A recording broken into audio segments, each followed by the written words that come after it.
hon bil weekend hon in campaign of ekun chipai tu ni ai guest howling piding hile ikam sunga dinga IFS ambassador Shashishekhar Gavai ahia ama hile High Commissioner of India to Canada Maldives ahia tu ne bang jaga interview ya chile student ya care guidance le yai IFS den bangna se wo hia aniti grade ya na set dal le the perks and the fun of being foreign ambassador ambassador here and Opdani take the dia tonight body here. Hello sir. Hello. Nice to meet you. Thank nice you for to meet taking you. Pleasure time to be here. Thank you for taking time to be here, sir. So what's the best thing about being ambassador and how satisfying is the job IFS? Well, I retired from the Foreign Service 10 years ago. So after having served for 37 years in the Foreign Service, and after having done a number of postings in India and abroad, and I would say it has been an extremely satisfying career that I have had. The honor of representing your country is indeed enormous, and I have enjoyed every bit of it, traveling to various countries, meeting different people, promoting your country, projecting your country's policies, India's policies. So it's been a great journey, and it's been a great honor. Throughout your career, how many countries have you visited or you were posted, sir? Well, I have served in 9 countries. So if you put that in terms of, if you calculate in the number of years, out of 37 years, I have spent 28 years in foreign countries. Beside the duty as a country ambassador, how fascinating it is for you to explore culture, meeting people, then trying to see what difference they have to compare with our own country. So how exciting it is for you to be posted in different countries. India is a very diverse country and enormously rich culture. I would say amongst the richest cultures in the world and most varied cultures in the world. And there is a lot of interest in Indian culture abroad, but of course you have to promote it and bring the right people together. So I have taken special interest in promoting Indian culture, and I would merely mention that when I was posted in Scotland, in Edinburgh, for the first time ever, India was the partner country at the Edinburgh Festival, which is the largest cultural festival in the world, the Edinburgh Festival. So India was, at that time when I was there, it was the partner country at the festival. And that was a tremendous experience because we had some of the top artists from India performing there, from the great artists. We had dance groups, vocal music. Then when I was in Canada, we had for the first time ever, we had the Year of India in Canada, which was a year-long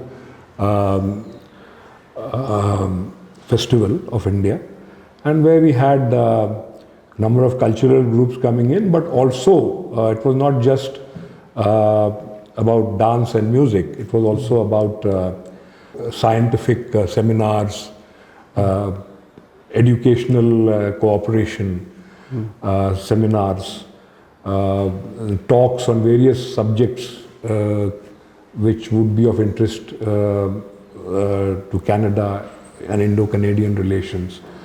So that was again a very, very satisfying experience. But all of us, I mean, these are special events, but otherwise, every ambassador promotes these kind of, every diplomat promotes or is expected to promote India's culture and civilization in the country where he's posted, in the best manner possible. Yeah.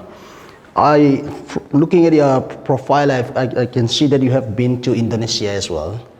How is the Indian community there, and what about, can you tell us a little bit about Bali? Why is it so attractive, or how can they make it such a hot destination for tourists? What are the things that they do it right? Okay.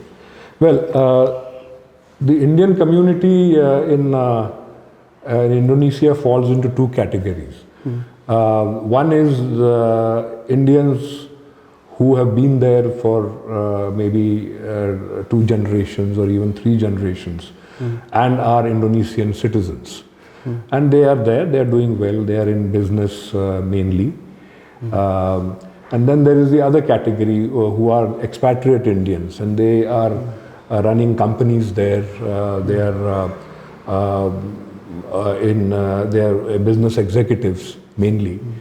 And they are again doing very well. Their services are greatly appreciated, and it's a very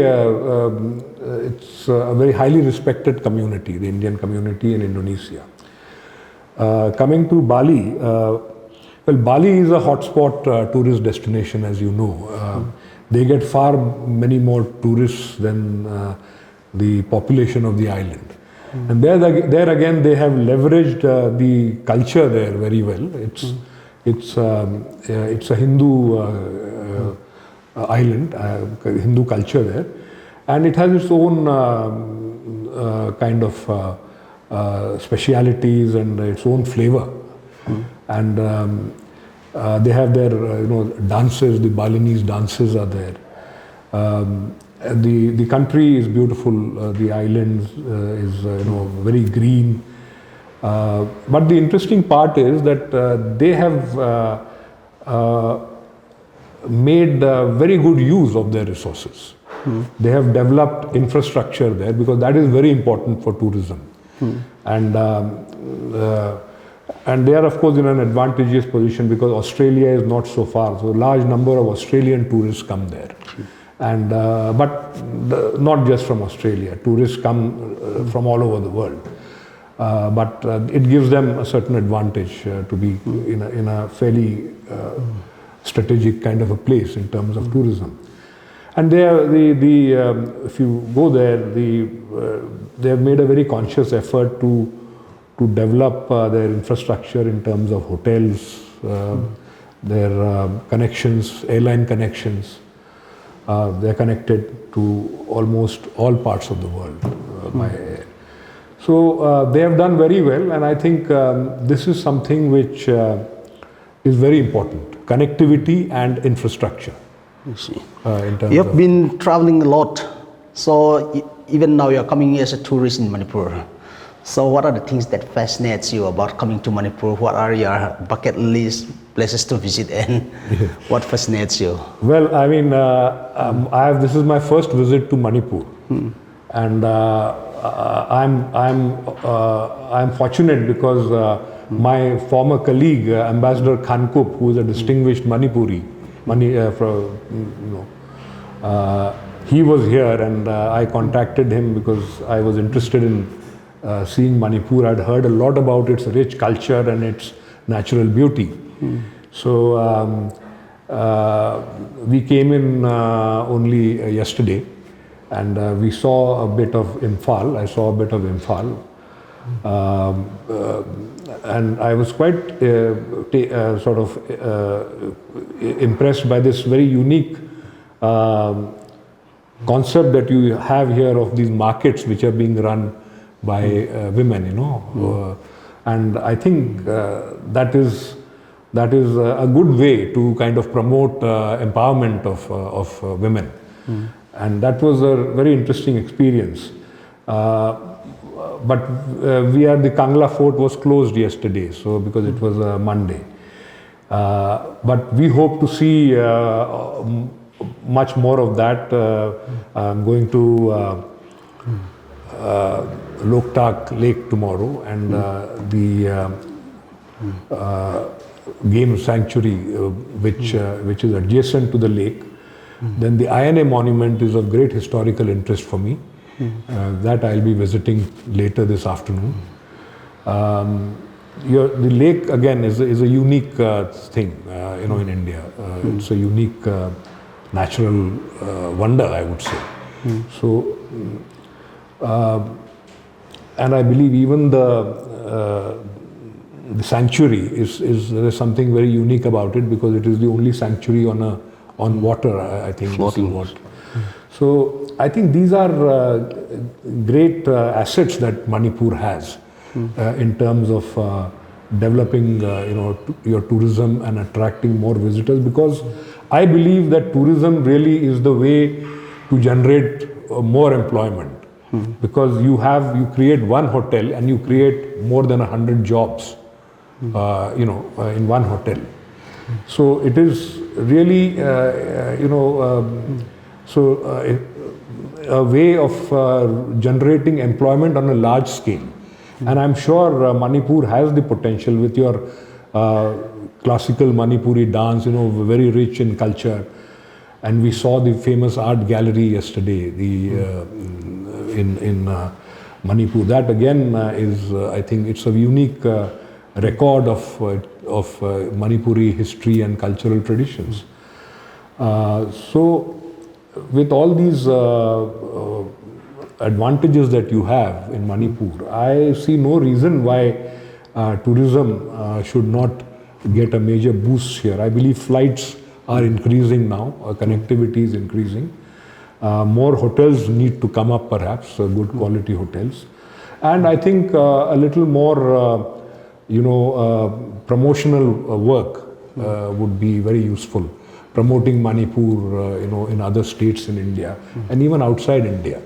I think that would be very, very useful. What's your experience staying one night here in Lamka, Surchanpur? Yes, do you find anything fascinating? Yes, it's an interesting place, and I could meet my old friend and colleague, Ambassador Khanku, last evening, and we talked about old times. But I am looking forward to seeing more of Manipur over the next 2 days. And the major sort of attractions of Manipur, I think today and tomorrow, between today and tomorrow, we'll be doing that. And then on a couple of days, we'll be also on the 6th, we are visiting the Kangla Fort, because it will be open then. So that is something we are looking forward to, because that is a very major part and a very important part of your history, the Kangla Fort. So coming back to your wagon carrier, what is the exact role of ambassador? If young people, some of the young people would be listening, they might want to know what is the exact role of ambassadors. What are the role that you do? What are the role beside promoting the policy? How do you welcome the VIPs, and how is the nitty-gritty? Can you tell us a little bit so that young people get to know? Yeah, well, the ambassador's role is everything dealing with everything connected with India and with bilateral relationship. So there is there's nothing that is excluded as such. So whatever is connected with India and with your bilateral relations with that country is your responsibility. So that includes, as I said, cultural promotion, economic promotion. Promoting trade between the two countries, your exports to that country, and even promoting imports from that country also. It's both ways. Then the routine part of your job is the visas and passports. That's the routine part of the job. But these are the more kind of proactive part of the job. And then of course you have to take care of delegations come again with a specific purpose. There are meetings, bilateral meetings between the two countries. So you have to prepare for that. You have to brief them because they may not know that much about that particular country or about issues. So you have to brief them, and then you have to be there at those meetings. And then follow up on the decisions that are taken in those bilateral meetings. Then you, for instance, if you sign an agreement on science and technology, for instance, then you just don't sign the agreement and then forget about it, because that is what would happen if you don't follow up on it. So it's the job of the embassy and the ambassador or the high commissioner to make sure that people back home and people in the local government are kind of kept aware that, look, this needs to be done. We haven't done this, and let's do this. So that is something which is required to be done. And of course, I mean, you are the representative of your country. You are the, as ambassador, you are the highest representative of your country there. And in certain countries, you have a large Indian population or even a small Indian population. So you also have to interact with them, and if they have any problems, genuine problems, within the legal framework, within the law of that country, you have to try and resolve those problems also. Because that is an important part of your job. They look up to you. They may be expatriates, or they may be even local Indians. Local Indians, of course, if they are local citizens, then they have to be they are local citizens. I mean, their loyalties have to be towards the country of their citizenship. But they need to travel to see their families or relatives back in India, and you have to make sure that that process is facilitated. And they would have some cultural needs. So you bring in when you bring in cultural groups, then make sure that they are involved in promoting that particular event, and they are so they feel connected to India. You see. So if students wants to become IFS, what advice would you like to give to get into this profession, to get to this occupation? Yeah. So, first of all, I would like to say that it is a great profession, and I mean, I have no regrets at all. 37 years that I've been in this profession, I've had no regrets of having joined the Foreign Service. The way to get in is, of course, through the civil service examination. There is it's a common examination for the Indian Administrative Service, IAS, the IFS, which is the Indian Foreign Service, the Police Service, the Income Tax, Customs, Audits and Accounts. So all the top services in the country, there is a common examination held by the Union Public Service Commission every year. And it is in 3 stages. You have the preliminary exams where weeding out process takes place. Then you have the main exams in a number of papers have to be written. And then finally you have the interview or the personality test. And then a merit list is drawn up, and then the service allocation takes place of those who qualify in the final stage.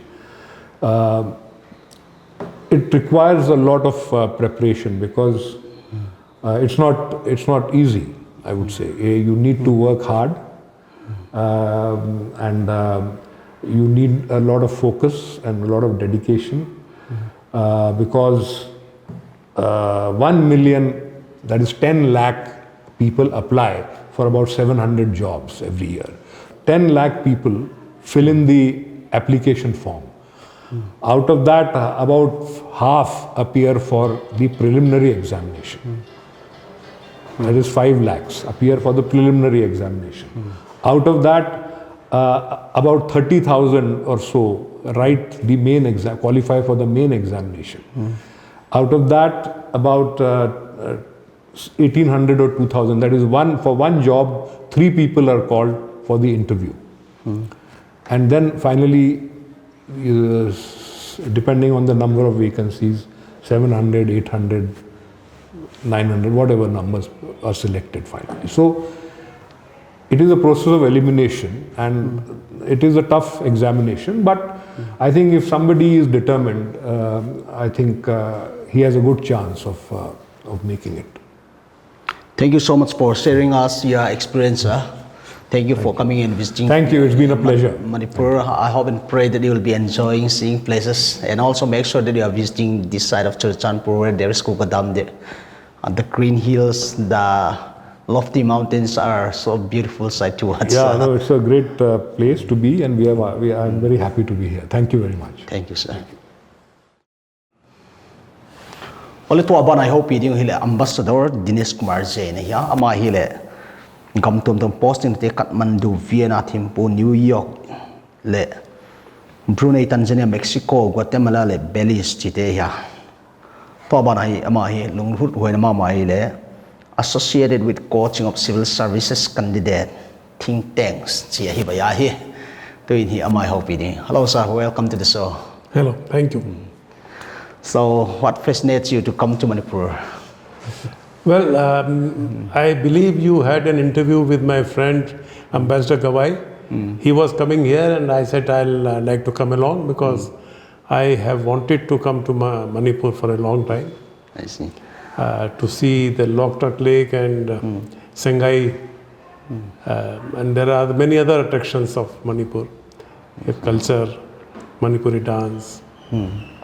You have been to Mexico. Many times we are shown in the films, Mexicans are mostly about drug cartels, kidnappings. How was it in reality? No, these things do happen. But I think in daily life, you have to be extremely unfortunate to get caught in any of these incidents. I was there for 3.5 years. I did not have any such experience. I did not witness any such thing. I think life was normal. I did not think about it. I went about everywhere freely, walking, driving, all by myself. It was like normal life. Yeah. We try to take things in a stereotype. We try to stereotype certain things in life. The same is with Manipur or Northeast. So many people in the mainland India that, Northeast infected with insurgency, so many bans, corruption, goons, this and that. When you were about to come to Manipur, does your family or any of your friends say, don't go to that place, it's a risky place? No, nothing like that at all. One does hear and read about all these things. Just as in Mexico, or I was in Tanzania and other countries. Likewise in India, you have some crime, some violence, some disturbance everywhere. Any part of India, any part of the world. I don't think there is any utopia available. So one has to be vigilant. One has to use common sense. One has to avoid going to places, specific places where there is a possibility of these kind of things. And I think it's possible to go about your life and as a tourist also. You have been working as ambassador, and how does it, so many people say bureaucratic job is so monotonous. Sometimes you have to work under the politician, a lot of red tapeism, and there is even criticism. There is hardly room for innovation, just following the rules. How wrong is that throughout your experience? What is your feedback on such nonsense? I would say Indian Foreign Service is not really shackled by the so-called bureaucraties. Because the nature of the job is different. We go to different countries. So while basically we are doing the same work in one country as in the other, but the specifics are different. So it is a new experience every new country. And in India, when we are posted in India in headquarters, there is some bureaucratic rules have to be followed. But I don't think they're that bad. After all, the rules are made after a lot of thought and consideration. So I do not have any difficulty with that. In the foreign service, I think we have the least interest expressed by the politicians in terms of what you said, interference. We did not, my experience is that we were not affected by that. Very largely. I did not have a single bad experience of any kind, of the kind that you mentioned. They say traveling is the best education. You have been traveling a lot. How addictive this is, and how practically can you learn cultures, and how does it change your worldview? Well, I think the basic worldview does not change, but at the same time it does get widened as we get exposed to different kind of culture. Did you say about education? No. Sometimes they say traveling is the best education. Seeing, Yes. practically smelling. Yes, it does enrich life. It does enrich one's experiences, one's horizons get widened, and it is a useful thing. Yes, and interesting. Okay. I want to ask you this question. There's no wonder civil service is one of the hardest exams, not only in India, even in the world. Yeah, your colleague has already mentioned that what is the ratio of people fighting for one spot. So writing one exam, sitting in interview 30 minutes, how fairly one can be judged to qualify? Sometimes do you think luck plays a role, or? Yes, luck does play a role. I have maintained all through that you need three things to qualify. There has to be a certain basic level of intelligence. You don't want duffers to be representing your country. You have to work hard. Diligence has to be is an important part of life in all stages, everywhere. And luck is a very integral part of your success and achievements in whatever you do. So all these three factors, which are common in any venture, any enterprise that you undertake, is true for qualifying for the services also. Intelligence, diligence, and luck. Looking at a profile, you are associated with coaching of civil services candidates, think tanks. So you have been working with the sharpest brain in the country. Our parents, they want us to be topper in the class. We read lots of books. We by heart Akbar was born. Scoring marks, is this the test of intelligence? And sometimes we glorify people who are toppers. Are they the best brains, or in practical life, how do? Well, the toppers do have some, they are among the best brains without doubt. You cannot top even a class of 60 or 100 if you do not have something extra. But it is not only hard work. Intelligence has to be there, hard work has to be there, and then there is a factor called luck. So what I said about qualifying for the foreign service or civil services, the same thing applies at all levels of examinations. You have to have all. But you don't have to be a topper. I know people who got 3rd division in the undergraduate examination, and they could still qualified. So you see, people do not study at the same level at all, in all classes. There are fluctuations in life, things happen. So they may not be able to, they may be intelligent, they may be good enough to qualify, but they may not score very well in certain examinations. That does not mean that they are not good enough. And these examinations, civil services examinations, are such that if you make it, then you have to have all three factors. All of them do have certain level of intelligence. So you are associated with this civil service coaching. So can you tell us the experience, which coaching center and where, and for how long? Well, this was in Delhi. I live in Delhi, so I am associated with this activity in Delhi. I'm not a regular coach. They invited me from time to time on special occasions. I was not taking their regular classes. I gave them talks on India's foreign policy and on subjects related to India's foreign policy. And I conducted mock interviews. When they qualified in the written examination and they got the call for interviews, I conducted mock interviews. When you are conducting mock interviews, can you scout out the one who will be qualified and not qualified, or sometimes whom you think you will not be qualifying? How do they? Yes, how I could make it. I could make it out. I could say when they asked me, I could tell them, yes, you should make it. I never told anybody that you would not make it. That would not be the very diplomatic way of putting it. But I could judge whether they would make it or not. I would tell them about how they should prepare themselves for interviews, going by my own experience and experience of knowing about the civil services. And I think the tips that I gave them, I think should have been useful to them if they follow. Like, what are generally the tips that you are giving to them, sir? How they should, starting from how they should dress up, how they should enter, how they should conduct themselves, what they are expected to you see, you have already gone through a written examination. So you are not expected to answer the same questions again. It's a personality test.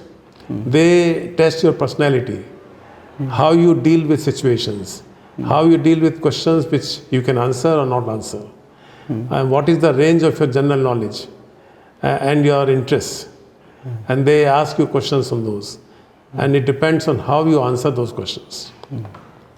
So, to be interviewed 30 minutes, sometimes the best of the best could be thrown out, could not qualify as well. Is it fair enough to judge a person by just 30 minutes or some minutes of interview? The best of best have so many such good performance in the written examinations that even if they do not score very well in the interviews, they still would qualify. Okay. Because I think the written examinations constitute about 80% of the scoring, and interviews make only about 20%. I see. So if the best of best will go through anyway, and there are examples I know, but of course you want to score as well as you can, so you also must prepare for the interviews. And since it is a selection process by elimination, you do not know how others are done. You do not know other candidates. So you are focusing on your own preparation. You're trying to do your best in every aspects of the qualification process. That's pretty interesting, sir. Yes. Let's talk a little bit about Indian foreign policy, because this is their specialization. What is India's stand regarding Ukraine and Russia conflict? Well, so much has been said by Prime Minister and by External Affairs Minister. The media has covered, it has been a blanket coverage. India's policy, India's stand has been lauded by everyone in the country. I do not know any newspaper, any columnist, any analyst who has been critical of India's stand. So India's policy has been very, very sound and good and wise and thought of in Ukraine, Russia-Ukraine conflict. What do you think? What do you think about Modi and BJP's government so far? Well, if they have been voted by the people of India 2 times, obviously the people of India are happy with what they are doing. They were expected them to do well, and second time when they are elected, that means people approve what they are doing. That is what a democracy is all about. You want to win the trust and confidence and support of the people of the country, and that I think has been proven more than once, not only in the center but also in the states. So I think, and my assessment is that most people in India are very happy about how they're going about it. in terms of development of the country, in terms of India's standing in the world. Development is the single most important requirement for the country. And I think the Prime Minister and his government are single-mindedly focused on that. And they are coming up with good ideas. So I'm very satisfied in that sense. So, sir, can you tell us where, I think your traveling plan must be the same with your friend, right? Since you are going together. Yes, yes. Okay. So what do you are staying only one night here in Churachandpur, right? Yes. What is the observation of the place? About Churachandpur? Yes, Lamka town, yeah. Well, we came last evening and this morning we are already on the way out. So we have not yet seen these places, the touristic or interesting sites. We are going to go to one or two of those now before we proceed to Loktak Lake. But the impressions are all very positive. My colleague has already told you about what we think, and his views and my views on this are very similar. We were looking forward to coming here. We are very happy that we come here, and so far our impressions are very good. The only thing that he did not mention is Manipuri Thali. I really enjoyed that. I see. That is a unique thing, and I like the food that you have. I see.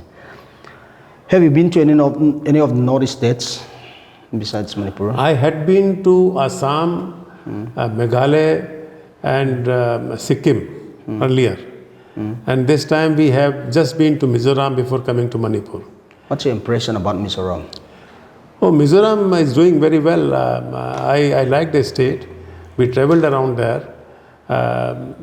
I think people are very disciplined, traffic and all, and the country is, the state is working hard with the support of the central government to develop as much as fast as they can. I like what I saw. And I would say the same for Manipur. Thank you for the good compliments, sir.